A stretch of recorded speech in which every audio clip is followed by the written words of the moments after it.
ऐसा ट्राइब जो हजारों सालों से मॉडर्न दुनिया से कट ऑफ है। इनके साथ कभी भी डायरेक्ट कम्युनिकेशन पॉसिबल नहीं हो पाया।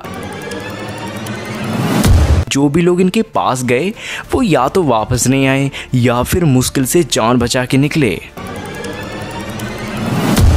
जब एक हेलीकॉप्टर रिलीफ चेक के लिए आइलैंड के ऊपर घूम रहा था तो इन्होंने एरोस छोड़कर हेलीकॉप्टर पर ही अटैक कर दिया। दोस्तों, मेरा नाम है शिवेन और आज हम जानेंगे इंडिया की इस अनोखे आइलैंड के बारे में। दुनिया के मॉडर्न मैप पर एक छोटा सा आइलैंड जिसका नाम है नॉर्थ सेंटिनल आइलैंड। ये आइलैंड बे ऑफ बंगाल में अंडमान एंड निकोबार आइलैंड के बीच लोकेटेड है। हम देख सकते हैं कि ये जगह ग्रीनरी से भरी हुई है, लेकिन उस ग्रीनरी के पीछे छुपा एक ऐसा ट्राइब जो हजारों सालों से मॉडर्न दुनिया से कट ऑफ है। ये लोग हैं सेंटिनलीज ट्राइब और इनके बारे में जितना कम हम जानते हैं उतना ही ज़्यादा क्यूरियोसिटी और मिस्ट्री है। इनके बारे में हम सिर्फ वही जानते हैं जो हमने कुछ इंसिडेंट्स के थ्रू सुना होता है, क्योंकि इनके साथ कभी भी डायरेक्ट कम्युनिकेशन पॉसिबल नहीं हो पाया। और सबसे शॉकिंग फैक्ट ये है कि जो भी लोग इनके पास गए वो या तो वापस नहीं आए या फिर मुश्किल से जान बचा के निकले। दोस्तों, सबसे पहले समझना होगा कि सेंटिनलीज ट्राइब असल में है कौन। नॉर्थ सेंटिनल आइलैंड पर रहते ही लोग दुनिया के सबसे आइसोलेटेड ट्राइब माने जाते हैं। रिसर्चर्स का मानना है कि सेंटिनलीज वहाँ पे लगभग 60,000 ईयर से रहते आ रहे हैं।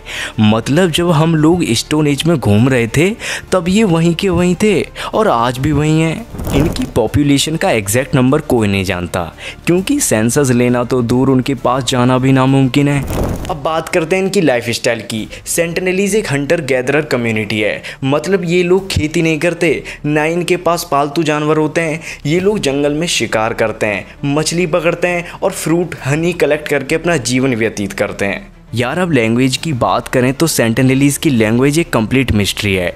कोई भी आउटसाइडर कभी इनकी लैंग्वेज समझ ही नहीं पाया। इनका क्लॉथिंग स्टाइल भी सिंपल है। ये लोग कपड़े ऑलमोस्ट यूज़ ही नहीं करते, कभी कभी ऑर्नामेंट या लीव का यूज़ करते हैं। और हाँ, एक और इंटरेस्टिंग चीज़, सेंटिनलीज लोग अपना शिकार और मछली पकड़ने के लिए एरोस और स्पीयर्स का यूज़ करते हैं। और इनकी आर्चरी स्किल्स इतनी स्ट्रॉन्ग है कि 2004 सुनामी के बाद जब एक हेलीकॉप्टर रिलीफ चेक के लिए आइलैंड के ऊपर घूम रहा था तो इन्होंने एरोस छोड़कर हेलीकॉप्टर पर ही अटैक कर दिया। इंडिपेंडेंस के बाद जब Andaman and Nicobar island India के पार्ट बने तब भी गवर्नमेंट ने सेंटिनलीज के साथ कॉन्टेक्ट करने की कोशिश की।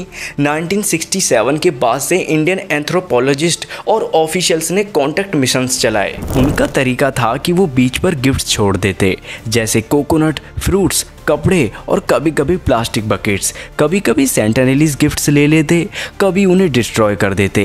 ये एक तरह का इनडायरेक्ट कम्युनिकेशन था। जब आउटसाइडर्स ज़्यादा इंटरेक्ट करने लगे तो वो उन्हें अपना दुश्मन समझने लगे।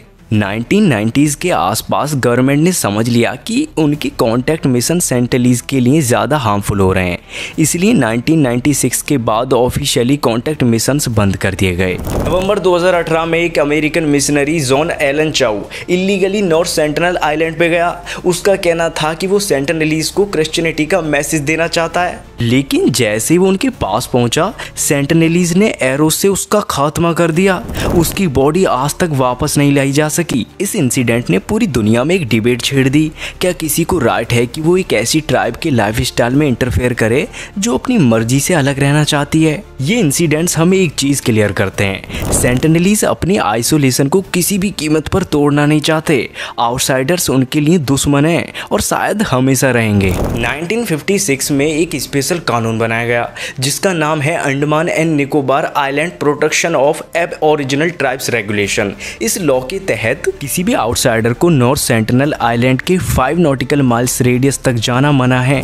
वहां जाने की कोशिश करना पनिशेबल क्राइम है। फिशिंग बोट्स और टूरिस्ट शिप्स को स्ट्रिक्टली प्रोहिबिटेड किया गया है कि वो आइलैंड के पास ना जाएं। ये कानून सेंटिनलीज को प्रोटेक्ट करता है आउटसाइडर से और आउटसाइडर्स को प्रोटेक्ट करता है सेंटिनलीज से। दोस्तों, सेंटिनलीज लोगों को लेकर साइंटिस्ट और एंथ्रोपोलॉजिस्ट के दिमाग में हमेशा एक ही सवाल रहा है, अगर हम इन्हें स्टडी कर पाते तो शायद हमें अपनी ही ह्यूमन हिस्ट्री के बारे में बहुत कुछ सीखने को मिलता। रिसर्च सजेस्ट करते हैं कि सेंटिनलीज लोगों के पूर्वज लगभग 60,000 साल पहले अफ्रीका से इंडिया आए थे और तब से उसी आइलैंड पे बस गए। मतलब ये लोग लिविंग विंडो है ह्यूमन माइग्रेशन का। उनकी जेनेटिक शायद दुनिया की सबसे प्योर और अनचेंज डीएनए के सैंपल्स में से एक हो सकती है, लेकिन आयरनिकली इसी वजह से उनका इम्यून सिस्टम बहुत वीक भी है। अगर एक आउटसाइडर उनके कांटेक्ट में आ जाए तो बीमारियों का रिस्क उनकी पूरी ट्राइब को एक्सटेंड कर सकता है। उनका मिस्ट्री अभी तक सॉल्व नहीं हो पाया। उनकी एग्जैक्ट पॉपुलेशन कितनी है, वो कौन सी लैंग्वेज बोलते हैं, या फिर उनके ट्रेडिशन क्या हैं, ये सब अभी तक अननोन है। दोस्तों, नॉर्थ सेंटिनल आइलैंड हमें दिखाता है कि हर इंसान या ट्राइब को अपनी लाइफ अपने तरीके से जीने का राइट है, चाहे वो दुनिया से कनेक्ट हो या नहीं। उनका आइसोलेशन हमारे लिए एक मिस्ट्री ज़रूर है, लेकिन उनकी रिस्पेक्ट और उनकी स्पेस की प्रोटेक्शन सबसे इम्पोर्टेंट है। शायद इसी वजह से वो दुनिया के सबसे फैसिनेटिंग और मिस्टीरियस ट्राइब्स में से एक हैं, और शायद इसी वजह से उनकी कहानी हमेशा एक अनसॉल्व्ड मिस्ट्री बनकर हम सबको अट्रैक्ट करती रहेगी। दोस्तों, आज की इस वीडियो में बस इतना ही। अगर आपको ये वीडियो पसंद आई हो तो वीडियो को लाइक करें, चैनल को सब्सक्राइब करें। मिलते हैं ऐसी ही वीडियो में, तब तक के लिए जय हिंद, जय भारत।